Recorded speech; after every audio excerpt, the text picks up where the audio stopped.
अपना आज का टॉपिक है मोशन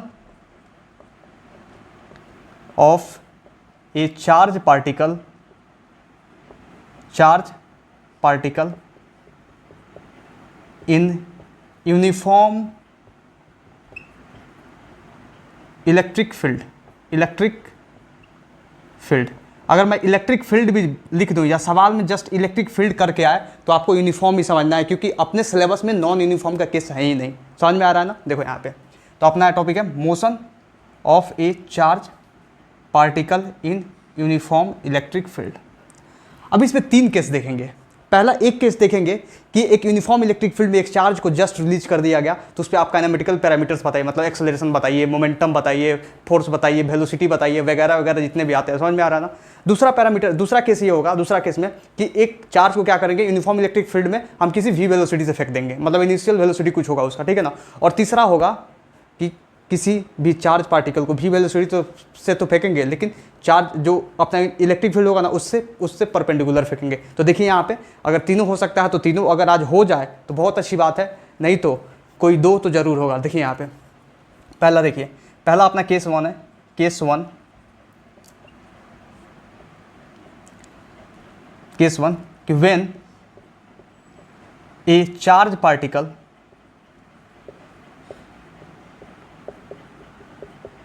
is placed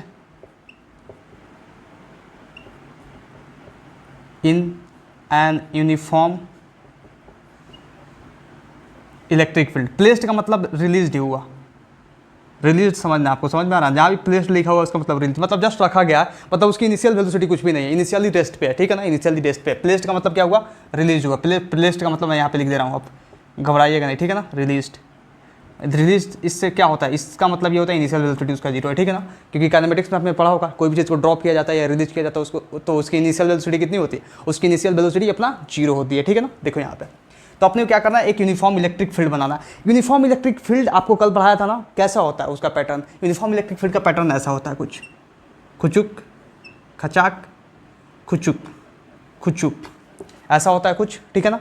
अब इसमें हम क्या करते हैं ना, किसी एक चार्ज को, मान लो जिसका Q चार्ज है, ठीक है ना, Q चार्ज है, अब इसको क्या करते हैं, जस्ट रख देते हैं वहाँ पे, मतलब उसकी इनिशियल वेलोसिटी 0 होना चाहिए, जस्ट रख देना, जस्ट रिलीज करना वहाँ से।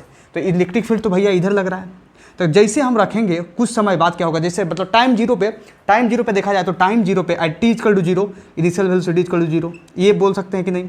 बोल सकते हैं, क्योंकि हम जस्ट रखे हैं तो वहाँ पे इनिशियल वेलोसिटी 0 रखे हैं, ठीक है ना, मतलब रेस्ट पे रिलीज किए हैं वहाँ पे। लेकिन जैसे थोड़ा सा टाइम, मतलब टाइम t सेकंड हुआ, तो वैसे ही क्या होगा, एक इलेक्ट्रिक फील्ड भैया इधर लग रहा है, ठीक है ना।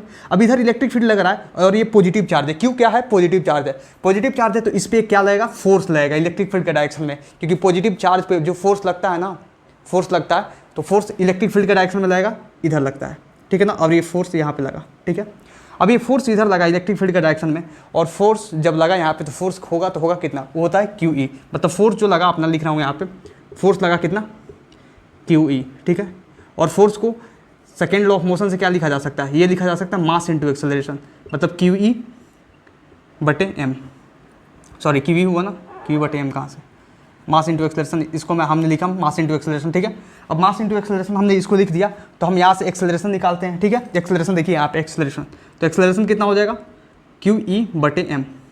अब एक बात बताइए आपसे, मैं ये पूछना चाहता हूँ कि आप एक बात बताओ, ये एक्सेलरेशन कॉन्स्टेंट है कि नहीं? ये फोर्स कांस्टेंट है कि नहीं? पहले ये बताओ। यहाँ पे फोर्स होगा कांस्टेंट। अब बोलोगे सर कैसे हो गया फोर्स कांस्टेंट, हमको समझाइए ना सर, प्लीज़ हमको समझाइए ना सर। अब देखो समझाते हैं फोर्स कांस्टेंट कैसे हुआ। भाई Q चार्ज तो जितना दिया गया है पहले से Q ही रहेगा, वो तो बदलने वाला नहीं है। और यूनिफॉर्म इलेक्ट्रिक फील्ड है, मतलब इलेक्ट्रिक फील्ड भी कांस्टेंट है, चार्ज भी कांस्टेंट है, तो Q कांस्टेंट है, E कांस्टेंट है, तो Q × E का प्रोडक्ट भी कांस्टेंट होगा, और Q × E का प्रोडक्ट क्या? फोर्स, तो फोर्स कांस्टेंट हुआ यहाँ पे। तो फोर्स कांस्टेंट हुआ यहाँ पे। देखिए मास, इसका कुछ मास होगा ना, जो हम चार्ज Q लिए थे इसका तो कुछ मास होगा, इसी का मास m है, समझ रहे हैं? इसी का मास m है, और इसका जो मास m है वो भी तो कांस्टेंट है, तो यहाँ से जस्ट QE कांस्टेंट है, मास को कांस्टेंट, तो एक्सेलरेशन भी यहाँ पे कांस्टेंट, मतलब एक्सेलरेशन भी यहाँ पे कांस्टेंट हो जाएगा। यहाँ तक समझने में कोई दिक्कत नहीं। मतलब भैया यहाँ पे एक्सेलरेशन हो गया कांस्टेंट, जब एक्सेलरेशन कांस्टेंट हो गया तो यहाँ पे क्या लगा सकते हैं? काइनेमेटिक्स में आपने पढ़ा है कि जब भी एक्सेलरेशन कांस्टेंट हो तो यहाँ पे आप क्या लगा सकते हैं? सोचो एक बार, क्या लगा सकते हो? इक्वेशंस ऑफ मोशन लगा सकते हो, पढ़े हो ना। तो इक्वेशंस ऑफ मोशन यहाँ पे वैलिड हो जाएगा, मतलब यहाँ पे ये बोल सकते हो कि since acceleration is constant so all equation of motion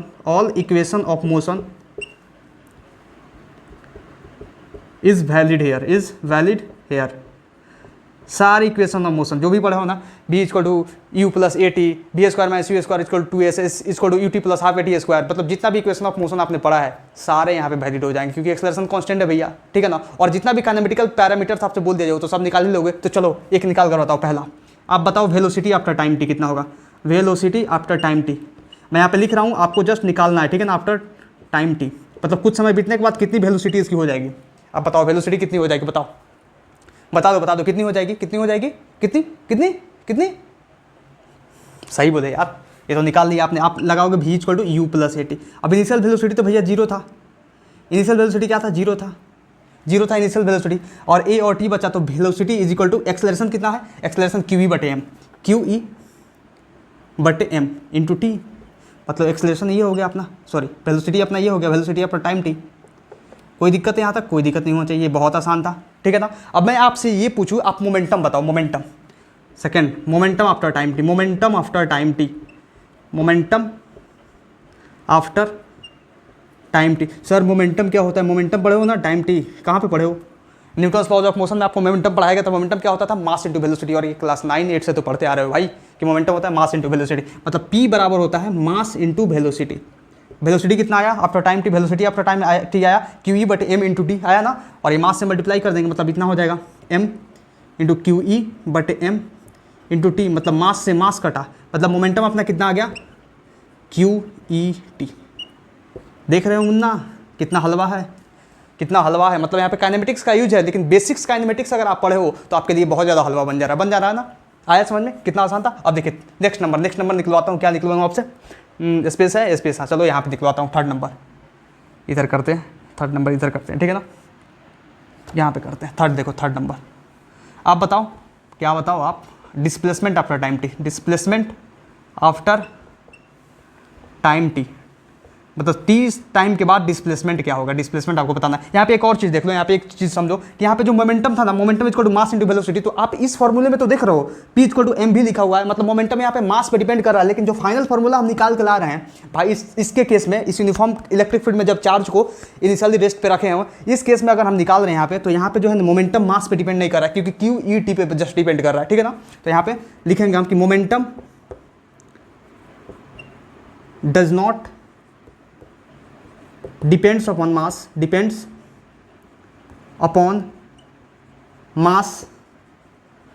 in this case। Cut तो नहीं रहा है, कट रहा है, अगर कट रहा होगा, मैं तो देख नहीं पा रहा हूँ, अगर कट रहा होगा तो यहाँ पे ये दिखा हुआ है कि जो यहाँ पे मोमेंटम है, मोमेंटम वो मास पे डिपेंड नहीं कर रहा है, मतलब momentum does not depends upon mass here, ठीक है ना। इतना समझ में। अब देखिए, अब नेक्स्ट अपना है डिस्प्लेसमेंट आफ्टर टाइम टी। अब टाइम टी के बाद डिस्प्लेसमेंट क्या निकालोगे, डिस्प्लेसमेंट का फॉर्मूला बताओ भाई, क्योंकि इक्वेशन ऑफ मोशन वैलिड है यहाँ पे, एक इक्वेशन ऑफ मोशन यहाँ पे लगाया, दूसरा इक्वेशन ऑफ मोशन यहाँ पे लगाओ, is equal to u t plus half a t square, सी बात है। तो यू तो जीरो है भाई, इनिशियल वेलोसिटी जीरो है, टाइम के साथ मल्टीप्लाई करेंगे तो ये भी जीरो हो जाएगा, खत्म खेला इसका। तो एस इक्वल टू आ जाएगा अपना हाफ ए इंटू टी स्क्वायर, सी बात है। और अपने को तो पता है ये हाफ, और एक्सेलरेशन कितना है, क्यू ई बटे एम, सी बात है। एक्सेलरेशन कांस्टेंट, और कांस्टेंट कितना है, क्यू ई बटे एम, तो क्यू ई बटे एम इंटू टी स्क्वायर, मतलब अपना डिस्प्लेसमेंट आफ्टर टाइम टी कितना आ गया, Q e by 2m into t square, ये आ गया। चलो एक बात आपसे पूछना चाहता हूँ, आप इस इक्वेशन को देखकर बताओ कि पाथ ऑफ द पार्टिकल क्या होगा। मतलब यहाँ पे पाथ ऑफ द पार्टिकल, जो ये चार्ज को फेंके हैं, क्यू चार्ज को मतलब इनिशियली रेस्ट पे रखे हैं, फेंके नहीं है सॉरी, इनिशियली रेस्ट पे रखे हैं, तो इसका पाथ क्या होगा, यहाँ से चलेगा तो जरूर, अब किधर चलेगा क्या पाथ होगा, इमेजिन कर सकते हो, इमेजिन करो, बताओ, इमेजिन नहीं करना, यहाँ पे सोचना भी है। आप बोलोगे सर जो एस है ना वो directly proportional to t square है, तो पाथ जो होगा ना पैराबोलिक होगा। कौन कौन सा सहमत है, पाथ पैराबोलिक होगा, बताओ। चलो दो ऑप्शंस देता हूँ, पाथ कैसा होगा, पैराबोलिक पाथ होगा या स्ट्रेट लाइन पाथ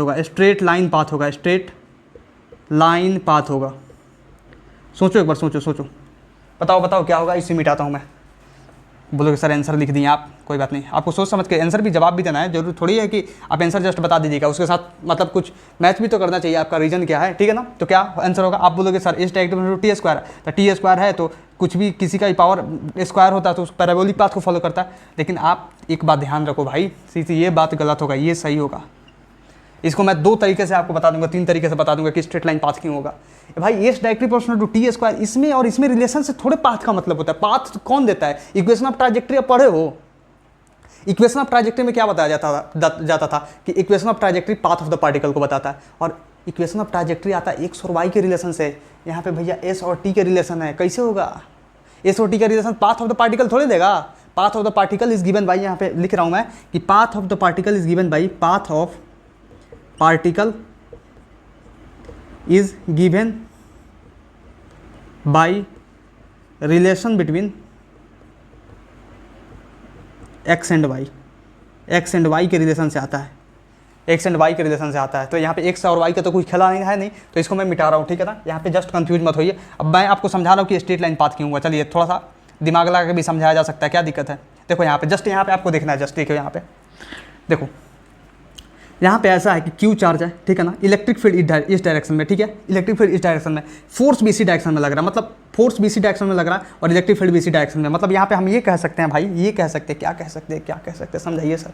यहाँ पे ये कह सकते हैं कि भाई फोर्स इसी डायरेक्शन में है, ठीक है ना। अब यहाँ से समझो आप, एक चीज़ समझो, यहाँ पे ये जो वेलोसिटी है directly proportional to electric field है, ठीक है ना, है ना। यहाँ पे देखो velocity directly proportional to electric field है, तो हम यहाँ पे लिख सकते हैं, एक्सप्लेनेशन में लिख रहा हूँ मैं, एक्सप्लेनेशन में आपको मैथमेटिकली एक्सप्लेनेशन दे रहा हूँ, ठीक है ना। वेलोसिटी क्या है, directly proportional to electric field है, और एक्सेलरेशन भी directly proportional to electric field है।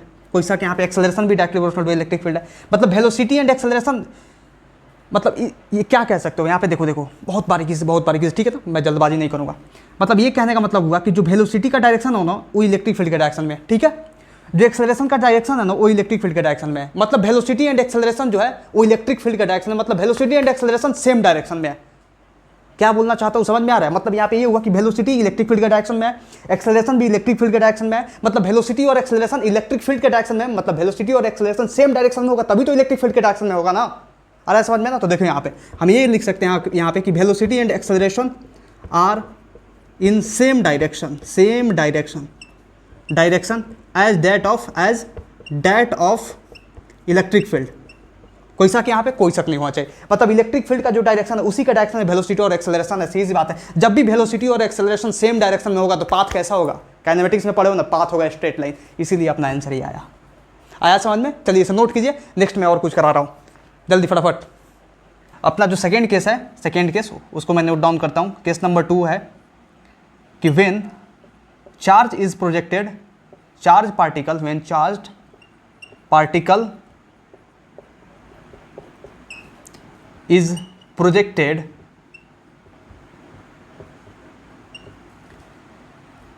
parallel to uniform electric field, uniform electric field। भैया यूनिफॉर्म इलेक्ट्रिक फील्ड माने क्या बताया था कल, क्या तो अब बना देते हैं। यूनिफॉर्म इलेक्ट्रिक फील्ड ये हुआ अपना, ये हुआ अपना यूनिफॉर्म इलेक्ट्रिक फील्ड। इसमें कोई शक नहीं होना चाहिए। यूनिफॉर्म इलेक्ट्रिक फील्ड का मतलब distance between the electric field line same and direction same. समझ में आना। तो डिस्टेंस भी सेम है, डायरेक्शन भी सेम है, तो अपना ये यूनिफॉर्म इलेक्ट्रिक फील्ड हुआ, ठीक है।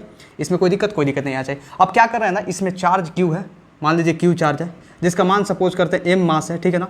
अब इसको क्या करते हैं ना, इसको हम थ्रो किए, लेकिन किसी यहाँ पे क्या लिखा हुआ है प्रोजेक्टेड। प्रोजेक्टेड का मतलब क्या होता है, प्रोजेक्टेड का मतलब ये होता है, रिलीज का मतलब होता है कि इनिशियल वेलोसिटी 0 है, लेकिन प्रोजेक्टेड का मतलब ये हुआ कि आप किसी वेलोसिटी से फेंको। तो समझ लो मैं इसको v वेलोसिटी से फेंका हूँ, ठीक है ना, v वेलोसिटी से फेंका हूँ, ठीक है। इसको v वेलोसिटी से फेंका, v मत मानो, इसको u मानो, क्योंकि नोटेशंस में गड़बड़ी हो सकता है, ठीक है ना। u मानो, u वेलोसिटी से मैं इसको मतलब प्रोजेक्ट किया हूँ, ठीक है, पैरेलल टू इलेक्ट्रिक फील्ड। मतलब जिधर इलेक्ट्रिक फील्ड का डायरेक्शन है उसी डायरेक्शन में। अब इस पे काइनेमेटिकल पैरामीटर्स आपको बताना है, मतलब आपको बताना है वेलोसिटी आफ्टर टाइम t क्या होगा, एक्सेलरेशन क्या होगा, मोमेंटम क्या होगा, डिस्प्लेसमेंट आफ्टर टाइम t क्या होगा, वगैरह वगैरह जो भी चीज़ आने वाली है, ठीक है ना। तो चलिए फर्स्ट तो हम ये देखेंगे कि जो चार्ज फेंका गया है इस पे एक्सेलरेशन देखते हैं, एक्सेलरेशन कैसे निकलेगा। तो इस चार्ज को जैसे हम मतलब प्रोजेक्ट किए इसके पैरेलल, तो इस पे तो एक पहले बात फोर्स आएगा। चलिए फोर्स आएगा। अब आप बोलोगे हाँ सर फोर्स तो आएगा, लेकिन फोर्स का वैल्यू क्या होगा, क्यू ई होगा, F बराबर क्यू ई। और ये जो फोर्स होगा ना सेम इसी के इलेक्ट्रिक फील्ड के डायरेक्शन में होगा, क्योंकि ये क्यू चार्ज जो है ना, ये क्यू चार्ज पॉजिटिव चार्ज है, ठीक है। देखिए यहाँ पे तो F बराबर क्यू ई हुआ, मतलब एक्सेलरेशन जो होगा, एक्सेलरेशन बराबर हो जाएगा क्यू ई बटे एम।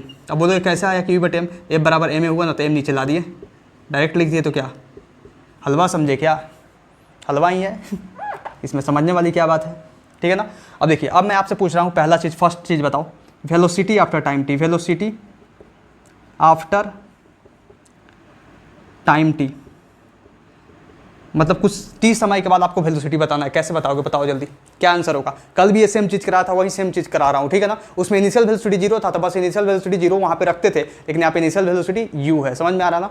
तो वैसे करेंगे, ठीक है ना। देखो यहाँ पे तो वेलोसिटी आफ्टर टाइम टी कैसे निकलेगा, v बराबर you plus a T, you plus a T, ठीक है। वेक्टर फॉर्म में डालेंगे, वेक्टर फॉर्म में, तो v बराबर क्या आ जाएगा यू। इनिशियल वेलोसिटी कितना है अपना, इनिशियल वेलोसिटी यू का यू ही है, सीधी सी बात है, प्लस एक्सेलरेशन कितना है, क्यू ई बटे एम, क्यू ई बटे एम, क्यू ई बटे एम इंटू टी, ये हो गया अपना।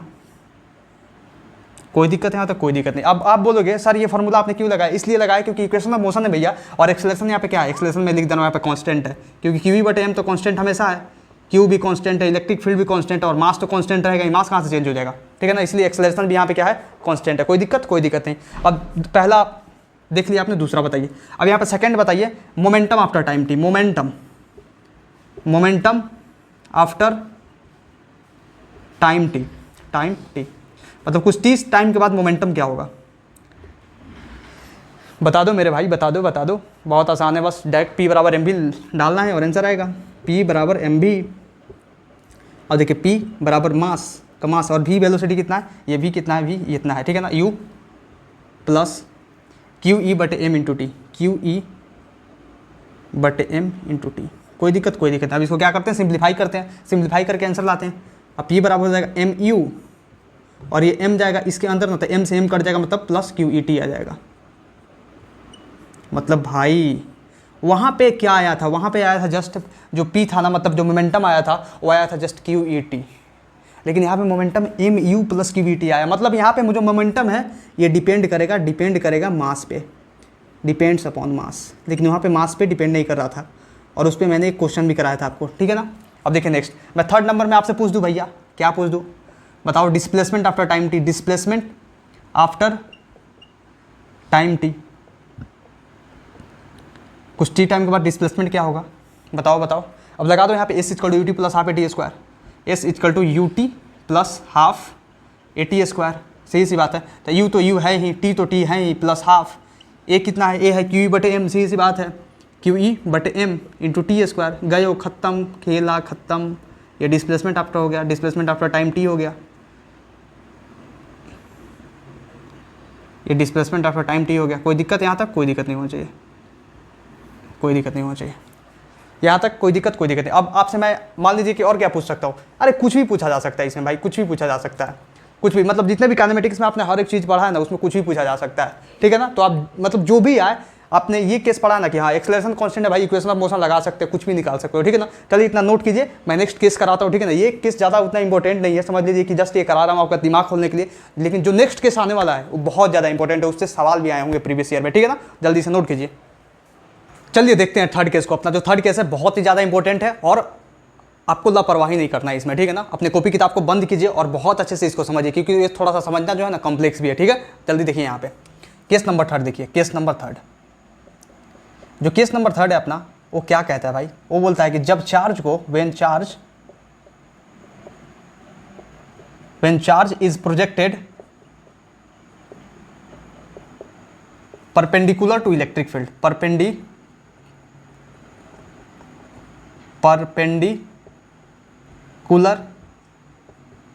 To electric field, electric field अगर सिर्फ लिखा रहे तो यूनिफॉर्म ही समझना है, समझ में आ रहा ना। इसको नॉन यूनिफॉर्म नहीं समझना है, बार बार बोल रहा हूँ आपको, ठीक है ना। क्यों नॉन यूनिफॉर्म नहीं समझना है, क्योंकि नॉन यूनिफॉर्म जो है ना अपने सिलेबस में है ही नहीं, ठीक है ना। देखिए यहाँ पे अब जब चार्ज को क्या करते हैं ना, प्रोजेक्ट कर देते हैं परपेंडिकुलर टू इलेक्ट्रिक फील्ड, ठीक है। तो मान लीजिए कि ये अपना इलेक्ट्रिक फील्ड है, इसको हम ऐसे ड्रॉ करते हैं इलेक्ट्रिक फील्ड को, ठीक है ना। ऐसे कुछ टेढ़ा हो रहा है ना, कोई बात नहीं, मिटा देंगे, पहले कर तो दे, थोड़ा सीधा सीधा बनाना ज़रूरी है, टेढ़ा बनेगा तो सही नहीं रहेगा, ठीक है ना।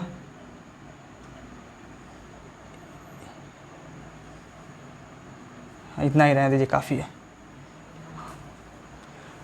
ज़्यादा टेढ़ा तो नहीं ना बना है, ये लाइन थोड़ा टेढ़ा बन गया, इसको सीधा और करते हैं। हाँ सही बन गया, सही बन गया, अब सही बन गया। अब देखिए थोड़ा सा डायग्राम हो सकता है मेरा ख़राब हो, लेकिन जो पढ़ाने का तरीका है ना वो तो आप देख ही चुके हो, ठीक है ना। देखिए यहाँ पे भाई मेरी ड्राइंग शुरू से ही कमज़ोर रही है। अब देखो क्या करते हैं, अब क्या करते हैं, देखो इलेक्ट्रिक फील्ड जो है ना, ये जो है ना, ये रो बता रहा है कि इलेक्ट्रिक फील्ड अपवार्ड डायरेक्टेड है, ऐसे इलेक्ट्रिक फील्ड, ये है अपना इलेक्ट्रिक फील्ड, ठीक है। अब देखिए यहाँ पे, अब नेक्स्ट मैं क्या करता हूँ ना, एक क्यू चार्ज को मैं इधर यू वेलोसिटी देता हूँ, वी वेलोसिटी देता हूँ, वी वेलोसिटी से इसको फेंकता हूँ क्यू चार्ज को, ठीक है ना। अब आप बताइए इलेक्ट्रिक फील्ड ऊपर लग रहा है, मैंने क्यू चार्ज को इधर फेंका, ठीक है ना, इधर फेंका, ये किधर जाएगा, इसका पाथ कैसा होगा, ये सीधा चला जाएगा ऐसे, या ऊपर जाएगा, या नीचे जाएगा, या दाएं जाएगा कि बाएं जाएगा, कैसा पाथ कैसा होगा, पाथ ऑफ द पार्टिकल बताइए। जो चार्ज पार्टिकल क्यू है इसका पाथ क्या होने वाला, जल्दी फटाफट सोचिए एक बार, सोचना बहुत ज़्यादा जरूरी है, क्योंकि मैं बता दूंगा तो मुझे तो आता ही, मैं तो बता ही दूंगा आपको, लेकिन आप क्या सोच रहे हो, आपके दिमाग में क्या चल रहा है, ये भी तो जानना जरूरी है। क्या सोच रहे हो बताओ, क्या क्या होगा। इस चार्ज पार्टिकल को फेंके, इलेक्ट्रिक फील्ड ऊपर लग रहा है, तो आप बताओ ये चार्ज पार्टिकल का पाथ क्या होगा, पाथ क्या होगा, बताओ बताओ जल्दी फटाफट, फास्ट। क्या होना चाहिए, क्या होना चाहिए। ये मान लो एक्स डिस्टेंस यहाँ पे चलेगा, मतलब इलेक्ट्रिक फील्ड लाइन है ना एक्स डिस्टेंस पे फैला हुआ है। चलो बता दो क्या होगा, क्या होगा। कुछ तो बोलेंगे कि हाँ स्ट्रेट लाइन ऐसे फेंके तो ऐसे ही चला जाएगा, ठीक है ना। कुछ बोलेगा कि नहीं सर ऐसे इधर जाएगा, कुछ बोलेगा कि इधर जाएगा। अब देखो कैसे जाएगा मैं बता रहा हूँ आपको, ठीक है ना। देखो यहाँ पे, अब देखो जैसे ही इस क्यू चार्ज को आप क्या करोगे, इसके फील्ड में इंटर करना चालू करोगे, इसके फील्ड में डालना चालू करोगे, तो फील्ड प्रभाव तो होगा इसका, कुछ फील्ड इलेक्ट्रिक फील्ड लाइन है तो यहाँ पे तो कुछ प्रभाव होगा। जैसे जस्ट इसके पास आएगा ना, जस्ट इसके पास आएगा, तब का मैं तस्वीर यहाँ पे बना रहा हूँ, ठीक है। जैसे ही वी वेलोसिटी जस्ट इसके पास आएगा, वैसे ही ऊपर एक फोर्स लग जाएगा। अब बोलोगे सर ऊपर काहे फोर्स लगेगा भाई, ऊपर एक फोर्स काहे लगेगा, आप बोलोगे ऊपर एक फोर्स काहे लगेगा। अब ऊपर फोर्स इसलिए लगेगा क्योंकि इलेक्ट्रिक फील्ड भैया ऊपर है, और हमेशा जो है ना इलेक्ट्रिक फील्ड का डायरेक्शन में पॉजिटिव चार्ज पे फोर्स लगता है। तो मैंने फेंका इधर हो, लेकिन फोर्स तो ऊपर लगेगा ही, फोर्स तो उधर ऊपर लगेगा ही। मतलब कहने का मतलब ये है कि भाई ये जो है ना ये वेलोसिटी हम इधर दिए हैं, समझ में आ रहा है, लेकिन वेलोसिटी दिए हैं इधर, वेलोसिटी इधर दिए हैं, देखो दिखाई दे रहा है यहाँ पे, देखो यहाँ पे वेलोसिटी इधर दिए हैं, लेकिन फोर्स ऊपर लग रहा है। तो मैं जाऊँगा किधर, इस बीच में कहीं चला जाऊँगा, ऐसे चला जाऊँगा। ना मैं इधर का रहूँगा, ना मैं इधर का रहूँगा कहाँ, बीच का। समझ में आ रहा है, ना मैं इधर का रहूँगा, ना मैं इधर का रहूँगा कहाँ, बीच का। आ रहा है समझ में आ रहा है क्या बोलना चाहता हूँ। ना मैं इधर का रहूँगा, ना मैं उधर का रहूँगा कहाँ का, बीच का। समझ में आ रहा है, तो बीच में ये चला जाएगा। मतलब ना इसको ये पूरा वेलोसिटी वी वेलोसिटी दिया ना, ये पूरा इधर ले जा पाएगा, ना पूरा फोर्स इधर ले जा पाएगा। मतलब दोनों अपना ताकत आजमाना चाहते हैं, और दोनों ताकत आजमा के इसको बीच में कहीं भेज देंगे। मतलब इसका जो पाथ है ना ऐसे कुछ हो जाएगा, पूरा स्ट्रेट लाइन में नहीं है, पूरा कर्व हो गया। और यहाँ से है ना ऐसे कर्व होकर आएगा, कर्व होकर पूरा सीधा चला जाएगा। बोलोगे आप सीधा क्यों गया यहाँ से, क्योंकि देखो यहाँ पे प्रभाव तो खत्म हो गया ना, मतलब जिस पाथ में जा रहा था उसी पाथ में फिर स्ट्रेट लाइन में चला जाएगा, क्योंकि यहाँ पे प्रभाव खत्म हो गया। नहीं प्रभाव खत्म होता तो इन दोनों का प्रभाव लगता है, ये भी वी वेलोसिटी से जाता रहता एक्स में, समझे, एक्स में, क्योंकि एक्स में तो कोई एक्सेलरेशन नहीं है, तो वी में क्या होगा, मतलब एक्स एक्सिस में कोई एक्सेलरेशन नहीं है, तो एक्स एक्सिस में क्या होगा, एक्स एक्सिस में यूनिफॉर्म मोशन हो जाएगा। तो वी वेलोसिटी से जाता होता फोर्स तो ऊपर लगता ही होता, क्योंकि फोर्स उतना ही कांस्टेंट लगता, तो ये एक कर्व पाथ बनाता हुआ ऐसे जाता। लेकिन जैसे ही इलेक्ट्रिक फील्ड से बाहर निकला कुछ स्ट्रेट लाइन में गया, कोई यहाँ पे कोई दिक्कत नहीं होना चाहिए। अब देखिए यहाँ पे, मतलब यहाँ पे क्या बोल सकते हैं, ये कौन सा पाथ को फॉलो करेगा, पैराबोलिक पाथ को, क्योंकि ये पैराबोलिक पाथ ही है ना भाई, ये तो पैराबोलिक पाथ ही है ना। ये ऐसे ना इधर गया ना इधर गया तो ऐसे गया और ऐसे चला गया यहाँ से, मतलब ये पैराबोलिक पाथ, मतलब इलेक्ट्रिक फील्ड में एक पैराबोलिक पाथ बना रहा है। मतलब ये जब चार्ज को हम इलेक्ट्रिक फील्ड में मतलब परपेंडिकुलरली फेंके तो पैराबोलिक पाथ से जाता है। समझ में आया इससे, ठीक है ना। अब देखिए नेक्स्ट मैं आपसे यहाँ पे पूछ दूँ, आप एक काम कीजिए, जब पैराबोलिक पाथ में गया तो इसका मोशन तो हम ना एक्स में देख सकते हैं ना वाई में देख सकते हैं, मतलब एक्स वाई दोनों में देखना पड़ेगा, क्योंकि एक तो मतलब एक देखा जाए तो बस एक्स में तो मोशन है नहीं, बस वाई में तो मोशन नहीं है, एक्स वाई दोनों का मोशन है, तो एक्स और वाई दोनों का मोशन हमको रीड करना पड़ेगा। मतलब यहाँ पे भैया प्रोजेक्टाइल मोशन का खेल आएगा, क्योंकि उसमें तो पैराबोलिक पाथ पे ऑब्जेक्ट चलता है। तो देखिए यहाँ पे, अब यहाँ पे हम क्या करते हैं, एक्स एक्सिस के मोशन को कंसिडर करते हैं, और यहाँ पे क्या करते हैं, वाई एक्सिस के मोशन को कंसिडर करते हैं। बहुत ध्यान से समझिएगा हर एक चीज़ को, ठीक है ना। देखिए मैं एक्स में पूछूँ आपसे कि आप बताइए एक्स में इनिशियल वेलोसिटी बताइए, एक्स में इनिशियल वेलोसिटी बताओ, एक्स में इनिशियल वेलोसिटी क्या होगा। एक्स में इनिशियल वेलोसिटी कितना था, हम शुरू में मतलब वेलोसिटी कितना दिए थे, भी दिए थे, तो भी रहेगा, ठीक है ना। मैं पूछना चाहता हूँ आपसे कि इनिशियल एक्सेलरेशन बताइए एक्स में, मतलब शुरू में एक्सेलरेशन कितना था एक्स में, बताओ शुरू में एक्सेलरेशन। भाई मैंने भी वेलोसिटी दिया था, एक्सेलरेशन तो कुछ दिया ही नहीं था एक्स एक्सिस में। एक्स एक्सिस में कोई एक्सेलरेशन दिया था, नहीं दिया था, तो एक्सेलरेशन जीरो।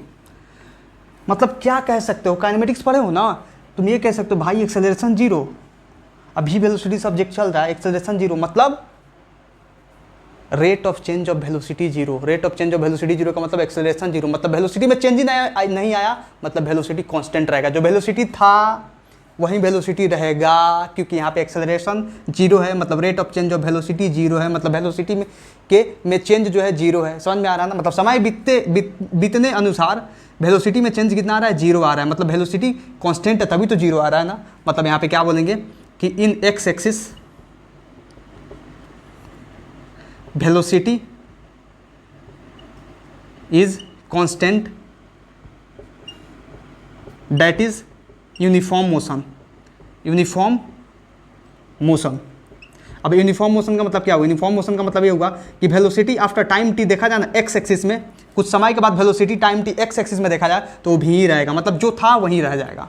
इतना समझ में आया, फील आया आपको? देखिए अब नेक्स्ट देखिए मैं यहाँ से आप पूछूं कि जब भी यूनिफॉर्म मोशन का केस होता है और उसमें आपसे पूछ लिया जाए कि ये जो डिस्टेंस चार्ज पार्टिकल है इलेक्ट्रिक फील्ड में डिस्टेंस ये एक्स कितना चला, ये एक्स डिस्टेंस कितना चला, तो आप क्या निकालोगे, distance equal to speed into time, क्योंकि यूनिफॉर्म मोशन का केस है। समझ में आ रहा है ना, तो यूनिफॉर्म मोशन में क्या करते हैं, distance equal to speed into time, मतलब एक्स इक्वल टू स्पीड कितना है भी इंटू टाइम टी, मतलब भी इंटू टी। कोई दिक्कत यहाँ तक? कोई दिक्कत नहीं, यहाँ तक कोई दिक्कत नहीं होना चाहिए, हर एक चीज़ को बहुत एक लेवल तरीके से बहुत अच्छे तरीके से समझा रहा हूँ, कोई दिक्कत नहीं होनी चाहिए। अब देखिए नेक्स्ट, अब वाई एक्सिस के मोशन को कंसीडर करते हैं, ठीक है ना।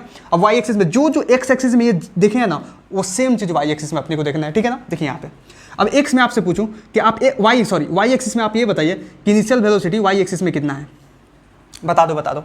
आप बोलोगे इनिशियल वेलोसिटी वाई एक्सिस में तो कुछ है ही नहीं, क्योंकि इनिशियली हम वाई एक्सिस में कोई वेलोसिटी दिए ही नहीं थे, ये तो इलेक्ट्रिक फील्ड में आने के चलते इधर फोर्स लग गया ना। इनिशियली तो हम एक्स एक्सिस में ना वेलोसिटी दिए थे, कितना दिए थे, भी दिए थे, तो इसलिए हम भी लिखे, लेकिन वाई एक्सिस में तो कोई इनिशियली वेलोसिटी था ही नहीं, मतलब वाई एक्सिस में वेलोसिटी कितना हो गया, जीरो।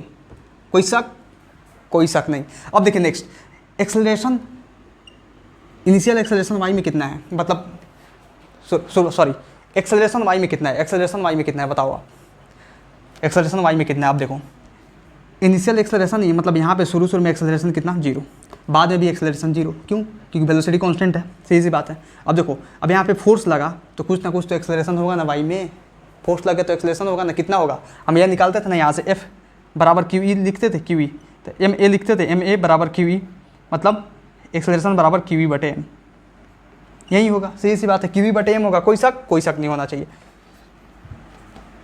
तो देखिए मैं इसको लिखता हूँ, एक्सेलरेशन कितना हो जाएगा, क्यू ई बटे एम, और ये एक्सेलरेशन वाई में क्या होगा, कांस्टेंट होगा कि नहीं, कांस्टेंट एक्सेलरेशन वाई में। आप बताओ एक्सेलरेशन वाई में कांस्टेंट होगा कि नहीं, एक्सेलरेशन वाई में कांस्टेंट होगा कि नहीं, क्यों होगा कांस्टेंट, क्योंकि भैया क्यू कांस्टेंट है, ई कांस्टेंट है, और मास इसका जो होगा, मास मान लीजिए एम मास का है तो एम मास भी इसका कांस्टेंट ही है, इसीलिए मतलब एक्सेलरेशन वाई में कांस्टेंट होगा, ठीक है ना। अब देखिए मतलब हम ये बोल सकते हैं कि इन वाई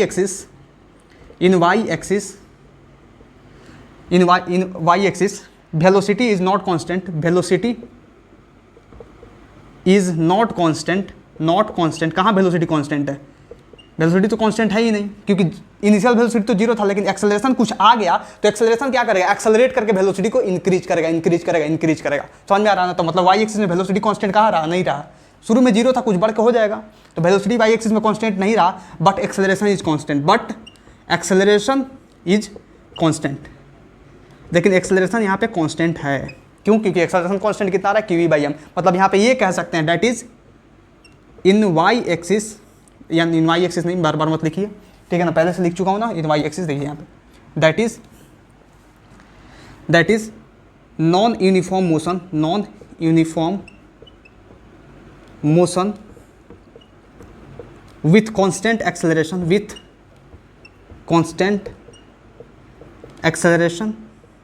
इज प्रेजेंट कहाँ पे, इन वाई एक्सिस।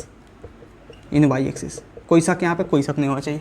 जो भी मैं लिखा रहा हूँ बहुत बारीकी से समझा के लिखा रहा हूँ, समझ में आया कि वाई एक्सिस में जो है ना वेलोसिटी कांस्टेंट नहीं है, क्यों, क्योंकि जीरो है, कुछ एक्सेलरेशन आ गया तो एक्सेलरेशन एक्सेलरेट करके उसकी वेलोसिटी बढ़ा देगा, तो वेलोसिटी तो कांस्टेंट रहा नहीं, लेकिन एक्सेलरेशन कांस्टेंट है। समझ में आ रहा है ना, एक्सेलरेशन कांस्टेंट है, मतलब बोल सकते हैं नॉन यूनिफॉर्म मोशन मतलब वेलोसिटी कांस्टेंट नहीं है, कांस्टेंट एक्सेलरेशन मतलब कांस्टेंट एक्सेलरेशन, सीधी बात है। यहाँ तक समझ में आया। देखिए अब नेक्स्ट मैं आपसे ये पूछता हूँ कि आप बताओ कि velocity after time t y में कितना होगा, मतलब ये पूछ रहा हूँ, यहाँ तक तो करा दिया, तीन इधर, मतलब ये दो बाकी है अब, ठीक है ना। मतलब वेलोसिटी आफ्टर टाइम टी इन वाई एक्सिस, मतलब वेलोसिटी आफ्टर टाइम टी इन वाई एक्सिस बताओ। तो आप बोलोगे एक्सेलरेशन वाई एक्सिस में कांस्टेंट है, तो यहाँ पे हम क्या लगा देंगे, इक्वेशन ऑफ मोशन लगा देंगे ना, मतलब velocity equal to u plus a t. तो इनिशियल वेलोसिटी u कितना है 0, पहले से 0 है ना, तो 0 प्लस ए टी करते हैं। देखिए यहाँ पे निकाल देते हैं हम, आप सद में मत आइएगा, ठीक है ना, u y प्लस ए वाई इंटू टी।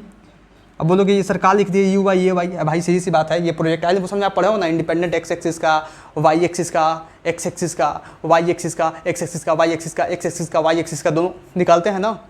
तो कैसे निकालते हैं, ऐसे ही करके इंडिपेंडेंट अलग निकालते हैं। वाई का देखना है तो वाई का सब डालेंगे, एक्स का देखना है तो एक्स का सब डालेंगे, ठीक है। देखिए यहाँ पे तो इनिशियल वेलोसिटी वाई में कितना है 0 है, देख लो भाई 0 है इनिशियल वेलोसिटी वाई में। अब ए वाई इंटू टी है ना, तब वी वाई टी कितना हो जाएगा, ए वाई कितना है, ए वाई है क्यू ई बटे एम इंटू टी, यही होगा। अब इसको मिटाते हैं, उधर लिखते हैं, ठीक है ना। देखिए यहाँ पे सब चीज़ आसान है, बस बोला ना कि बेसिक चैप्टर्स आने चाहिए, और बेसिक चैप्टर्स नहीं आ रहा है फिर भी कोई बात नहीं, मैं भरसक कोशिश कर रहा हूँ आपको हर एक चीज़ बताने का, ठीक है ना। देखो यहाँ पे तो ये हो जाएगा क्यू ई बटे एम इंटू टी, कोई दिक्कत है यहाँ पे, कोई दिक्कत नहीं, वेक्टरली ऐसे लिख सकते हैं। चलिए अब नेक्स्ट में इसमें आपसे ये पूछने वाला हूँ कि आप एक और चीज़ बताओ, आप क्या बता सकते हो, हाँ एक और चीज़ बताओ। आप एक तो आपने डिस्टेंस निकाला, आपको बताना है कि ये जो क्यू चार्ज है ये वाई एक्सिस में कितना चला, वाई एक्सिस में कितना डिस्टेंस कवर किया है, ये वाई एक्सिस में कितना डिस्टेंस कवर किया है। कैसे बताओगे वाई एक्सिस में कितना डिस्टेंस कवर किया है, तो आप सीधी सी बात ये बोलोगे कि यहाँ पे क्या होता है s equal to u t plus half a t square. तो आप ये बोलोगे ना एस वाई एक्सिस में देखा जा रहा है तो u y into half a y into t square, सही सी बात है। टाइम तो भाई एक्स एक्सिस या वाई एक्सिस, टाइम तो सेम होता है हर चीज़ के लिए। मतलब इसको हम क्या करते हैं, एस वाई को वाई से डिनोट करते हैं, क्योंकि यहाँ पे एक्स में एक्स से डिनोट किए, ठीक है, तो हम इसको क्या करते हैं वाई से डिनोट करते हैं, इट्स ओके।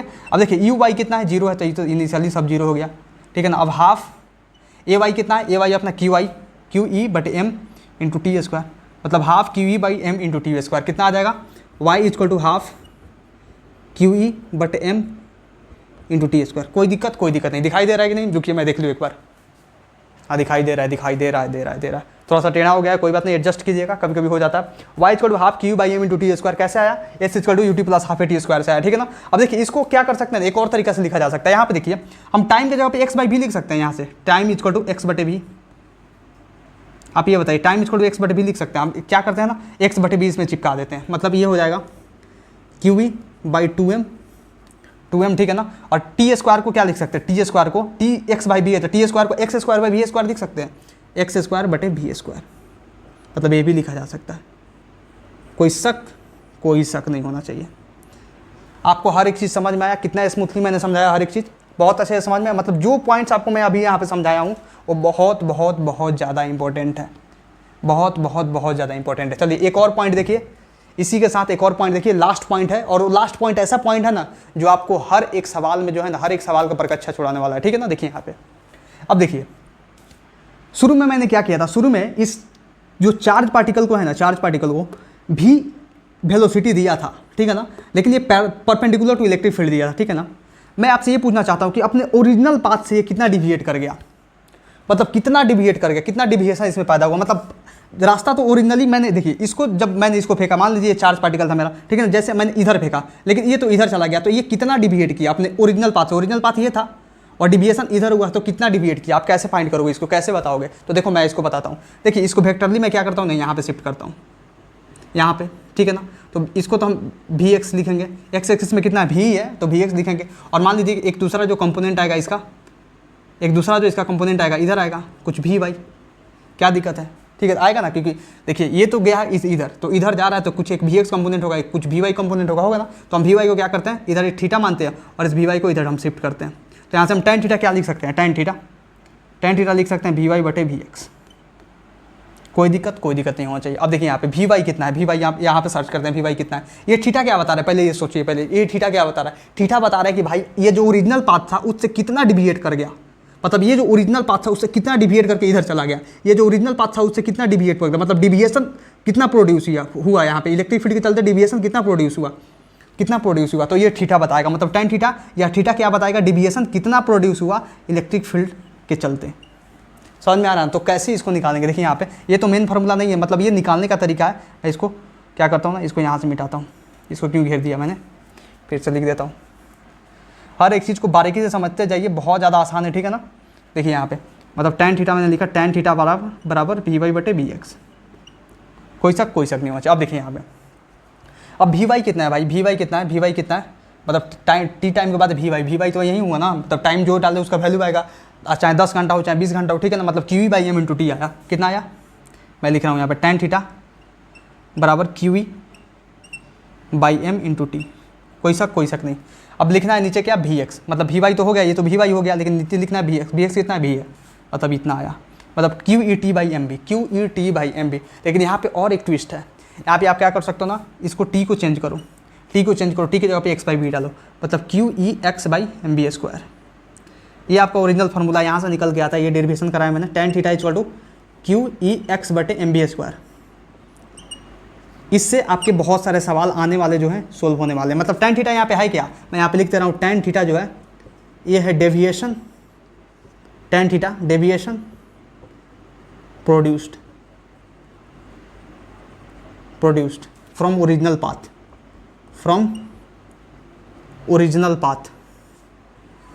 ओरिजिनल पाथ, मतलब जो चार्ज जिस ओरिजिनल पाथ में हम उसको भेजना चाहते थे उधर नहीं जाके जिस पाथ में डिविएट किया, वो डिविएशन कितना प्रोड्यूस होगा, समझ में आ रहा ना, मतलब वो कितना पाथ डाइवर्ट हो गया, वही बता रहा है ये tan थीटा, ठीक है। चलिए इसे नोट कीजिए।